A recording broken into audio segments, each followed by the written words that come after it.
Welcome back to another technical deep dive here in the debug zone.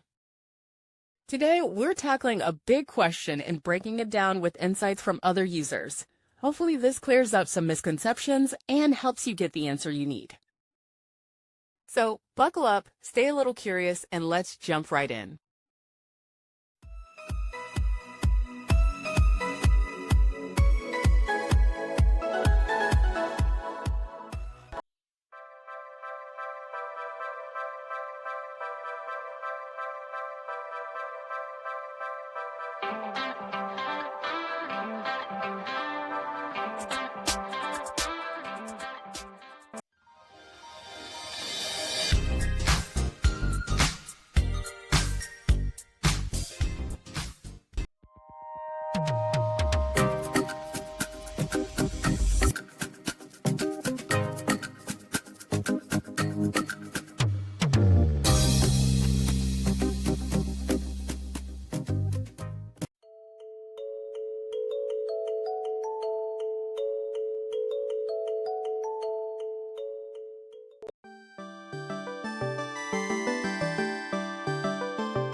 And that's a wrap.